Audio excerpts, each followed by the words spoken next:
Welcome to ma'am की class, जहाँ होती है टीचिंग इजी और इंटरेस्टिंग। अभी तक मेरे चैनल को सब्सक्राइब नहीं किया तो सब्सक्राइब कर लें। Let's learn in very easy way. चलो पढ़ें।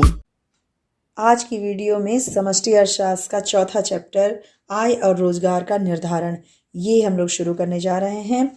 तो आय और रोजगार का मतलब क्या होता है? आय से राष्ट्रीय आय और पूरे देश में कितना रोजगार है, इससे मतलब होता है। ठीक है, तो इससे पहले के चैप्टर में आप लोगों ने, जिसमें राष्ट्रीय आय का जो चैप्टर था, वो अब आप सोचोगे कि आय फिर हम क्यों पढ़ रहे हैं, राष्ट्रीय आय तो पढ़ चुके। तो राष्ट्रीय आय में हम लोगों ने उसे लेखांकन के रूप में पढ़ा था, है ना, आंकिक रूप में उसे निकालने की विधियां पढ़ी थी।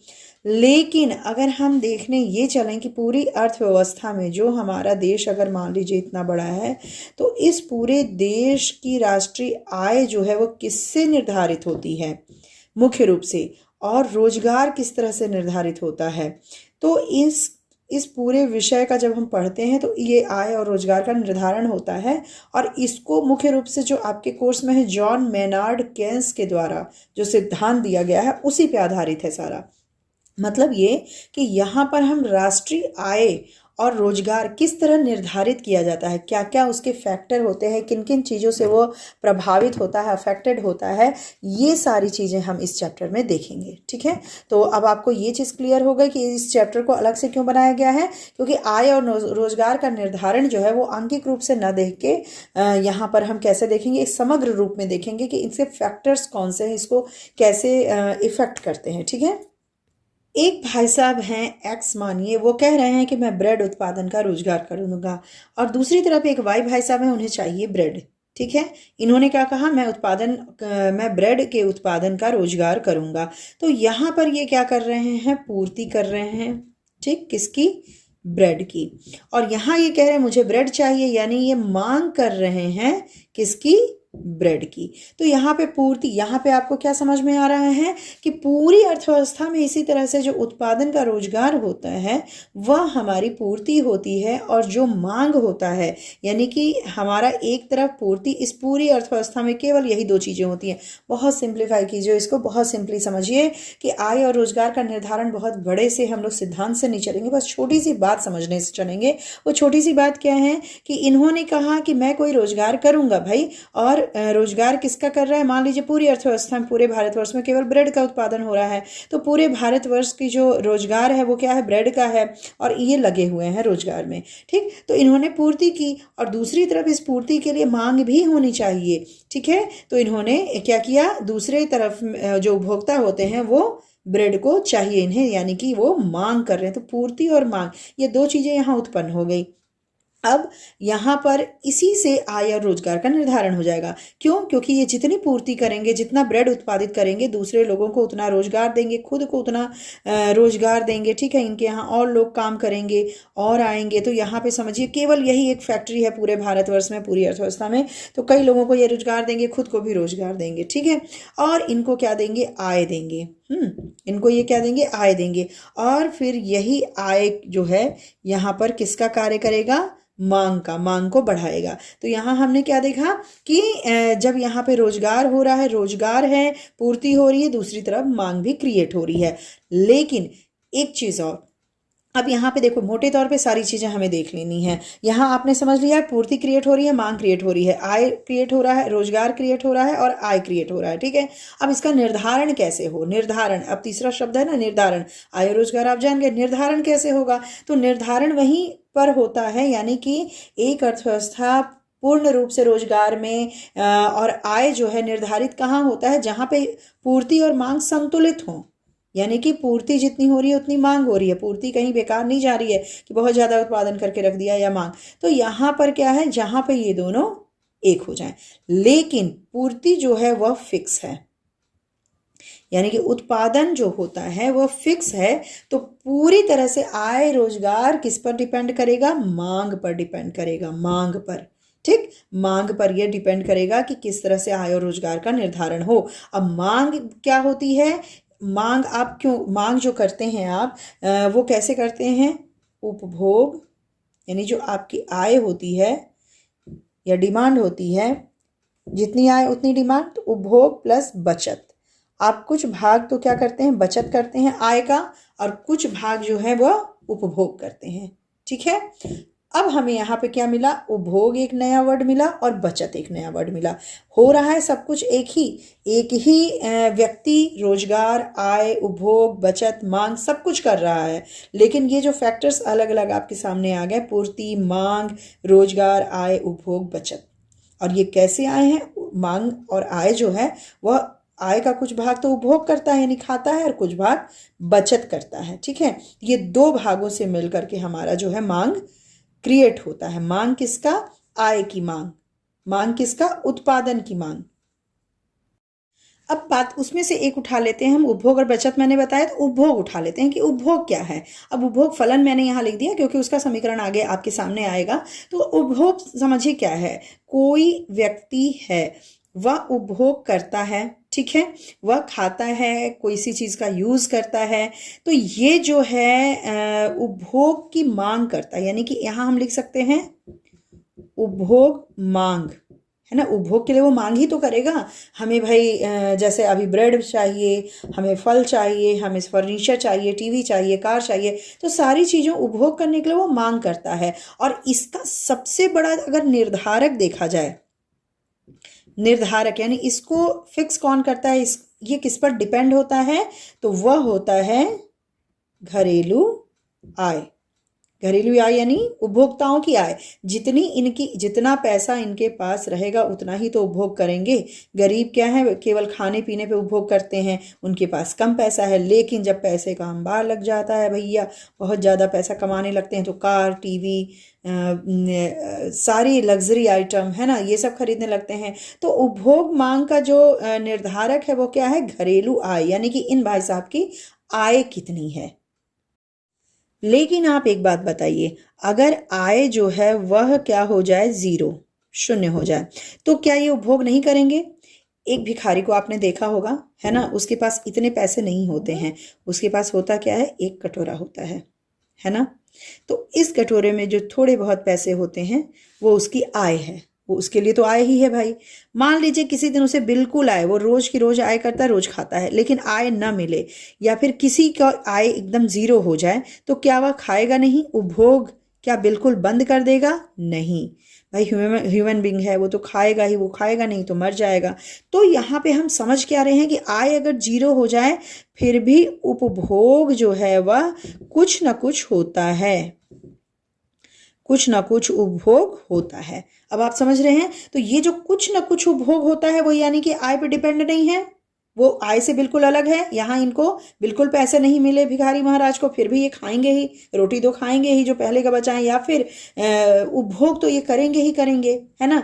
तो आय भले ही जीरो हो जाए, उपभोग कुछ ना कुछ तो होगा ही। वो क्या कहते हैं उसको, न्यूनतम उपभोग। लेकिन ये एक और नाम दिया जाता है बहुत अच्छा सा इसे, स्वतंत्र उपभोग। ये क्या है, स्वतंत्र उपभोग है।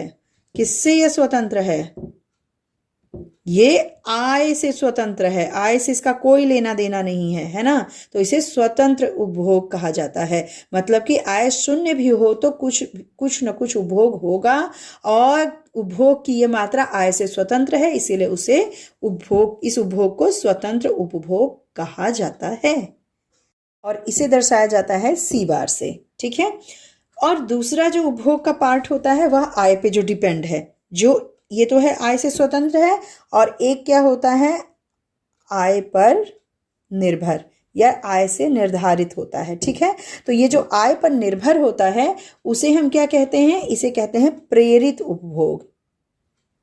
प्रेरित उपभोग।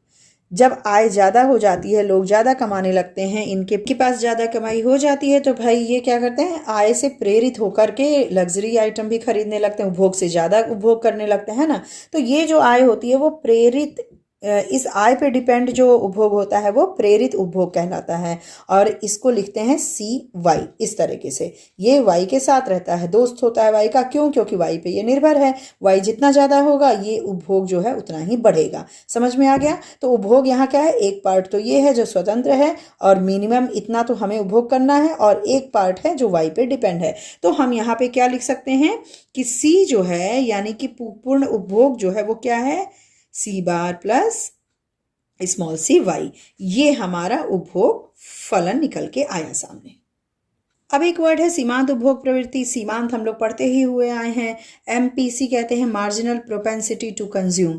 ठीक है, यदि आय में ₹1 की वृद्धि हो तो प्रेरित उपभोग में जो वृद्धि होगी वो कैसी होगी?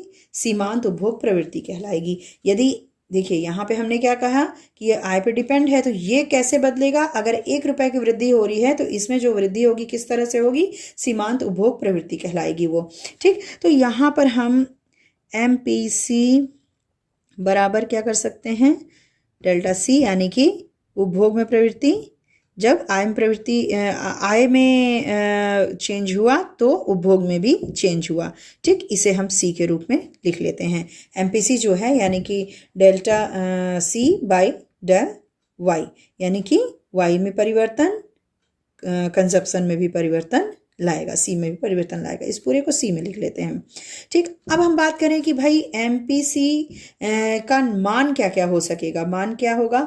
तो एक तो बात आप समझ लीजिए कि वाई से वृद्धि, वाई में जितनी वृद्धि होगी, जितना परिवर्तन होगा, वृद्धि क्या कमी भी हो सकती है, तो वाई में जितना परिवर्तन होगा उससे अधिक परिवर्तन इसमें नहीं हो सकता है। यानी कि इकाई के बराबर, इकाई से ज़्यादा नहीं। यानी कि इसमें मान लीजिए जितना परिवर्तन हुआ इससे कम परिवर्तन हो सकता है, इससे ज़्यादा परिवर्तन ही हो सकता है। भाई आप सोचो, किसी का की आय अगर है ₹100, ठीक है, तो वो जो कंजप्शन करेगा यानी कि जो खाएगा, कंज्यूम करेगा, वो तो ₹100 के बराबर करेगा, 100 से ज़्यादा तो नहीं कर पाएगा ना, 100 से ज़्यादा तो नहीं कर पाएगा। तो इसका मतलब ये हुआ कि ज़्यादा से ज़्यादा ये हो सकता है कि वाई जितना बढ़ा यानी आय जितनी बड़ी पूरा का पूरा खा जाए, यानी कि 1 है ना, इकाई के बराबर हो सकता है। अधिकतम मान जो होता है, यहाँ पे हम लिख लें सी का अधिकतम मान क्या हो सकता है? 1 हो सकता है। सी या एमपीसी, ठीक, 1 हो सकता है। क्यों? क्योंकि जितना आय में परिवर्तन है उतना इसमें होगा, इससे ज़्यादा नहीं होगा, तो 1। और न्यूनतम मान कितना हो सकता है? आय में परिवर्तन, अब न्यूनतम मान 0 हो सकता है। ठीक है, यानी कि 0 होगा, आय आप बढ़ी, आपने कंज्यूम नहीं किया, आप कुछ और कर ले गए। ठीक, तो यहाँ पे 0, यानी कि हम ये लिख सकते हैं कि इसका न्यूनतम मान क्या है? 0, यानी कि एमपीसी को आप कैसे लिख सकते हैं? 1 से कम होगा, ये अधिकतम मान 1 है तो 1 से कम होगा, और इधर को हम क्या लिख सकते हैं? 0 से ज़्यादा होगा। तो ये हमारा निकल के आते हैं, एमपीसी यानी मार्जिनल प्रोपेंसिटी टू कंज्यूम 1 से कम होगा और 0 से ज़्यादा, यानी 0 और 1 के बीच में इसका मान होगा।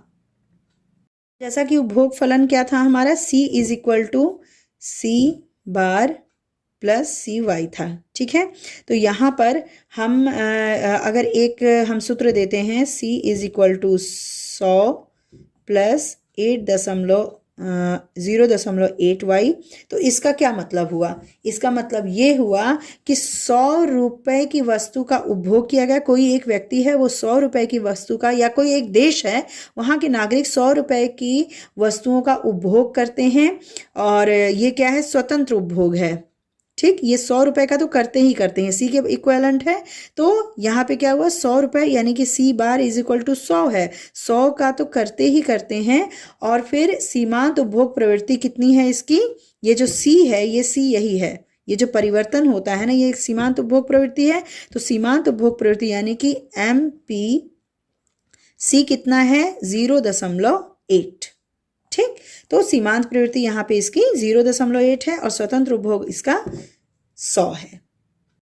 इसका मतलब ये हुआ कि ₹100 की अगर उस देश के नागरिकों की, उस देश की ₹100 की आय वृद्धि होती है तो उपभोग जो है ₹80 की वृद्धि होगी।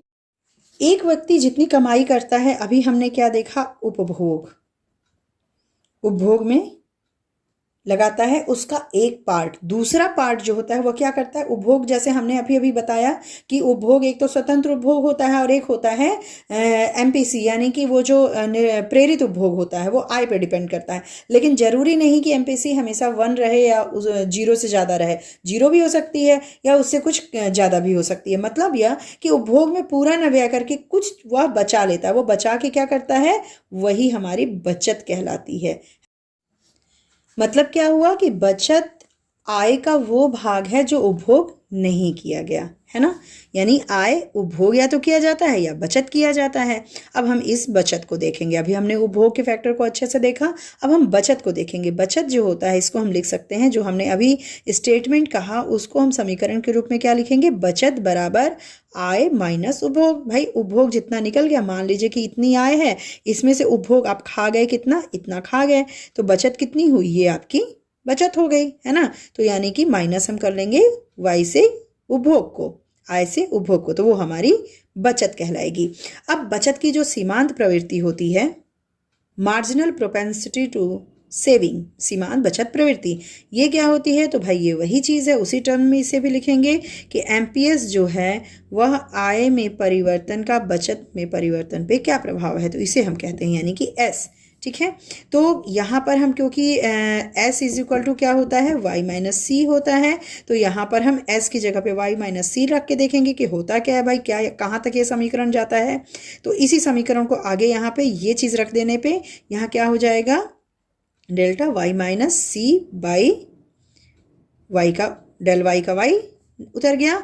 अब इसका मतलब क्या हुआ कि y by del y minus del C by del Y, यहाँ पे ये कट गया, यानी कि यहाँ पर कौन सा आ जाएगा equation, s is equal to MPS को ही s कहते हैं, यहाँ हमने बताया आपको कि s इसको, तो s इज इक्वल टू क्या हो जाएगा 1, यहाँ पे 1 minus del C by del Y. अब बताइए ये जो del C by del Y है यही तो हमारा c है, यानी कि MPC, यही तो हमारा, इसको क्या कहेंगे हम, यही तो हमारा MPC है।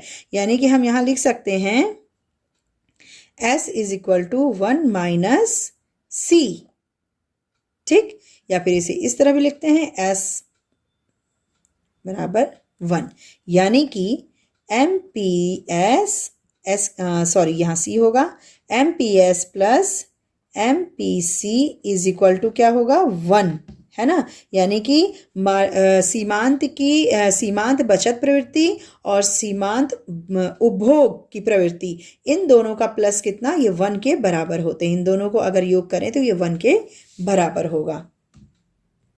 तो इस तरह से हम इधर से उधर करके इनके संबंध को दिखा सकते हैं कि MPS जो होता है यानी कि मार्जिनल प्रोपेंसिटी टू सेविंग जो होता है, वो मार्जिनल प्रोपेंसिटी टू कंज्यूम जब 1 में इसे माइनस कर देते हैं ये इसके बराबर होता है।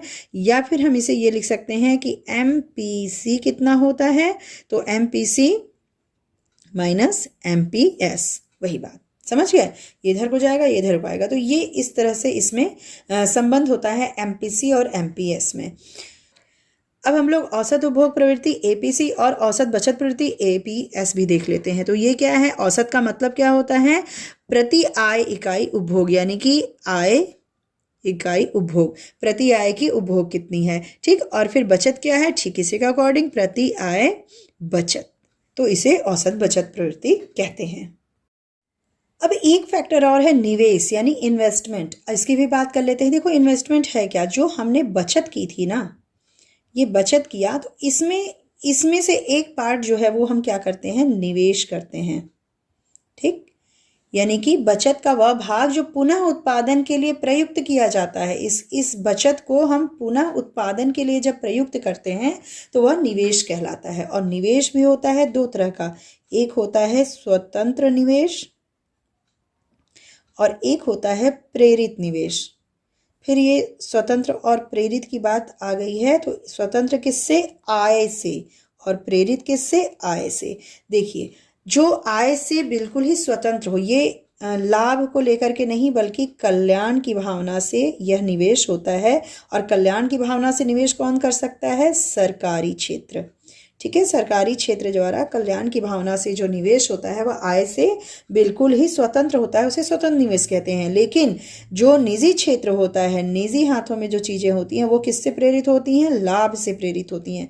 तो लाभ से प्रेरित होकर निजी क्षेत्र जो निवेश करता है वह आय पे डिपेंड होता है। जितनी ज़्यादा आय होगी उतनी ज़्यादा बचत होगी और उसमें से निवेश का पार्ट उतना ही ज़्यादा होगा, ठीक है। तो स्वतंत्र निवेश और प्रेरित निवेश इस तरह से अलग अलग हैं। स्वतंत्र निवेश सरकारी क्षेत्र मित्र कल्याण की भावना से निवेश करते हैं, और प्रेरित निवेश आय पे डिपेंड होती है।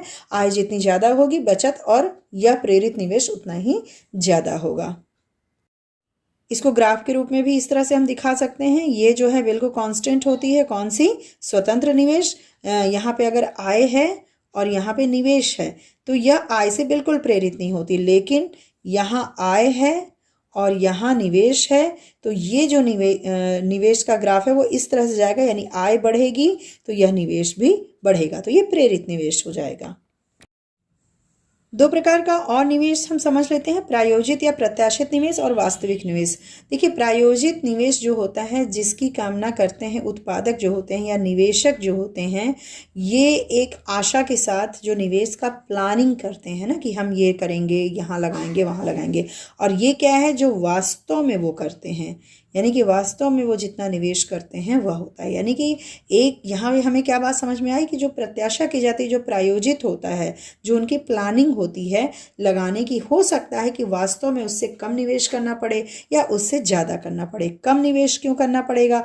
हो सकता है स्टॉक पहले का हो, मशीनरी जो है मशीन में ज़्यादा नहीं निवेश करना पड़े, मशीन का मेंटेनेंस कम में हो जाए, कल पुर्जे सही हो उसके, सड़क भवन है ना, ये सब चीज़ें कई वर्षों तक हमें सेवा देती हैं। तो वास्तव में वो निवेश कितना करता है और प्रायोजित निवेश, ये दोनों अलग अलग हैं। प्रायोजित निवेश यानी कि उन्होंने जो प्लानिंग की है निवेश करने की, लेकिन वास्तव में वो कितना कर पाते हैं।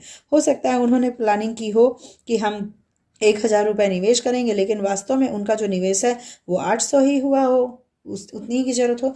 तो ये दोनोों इस तरह से अलग अलग होते हैं।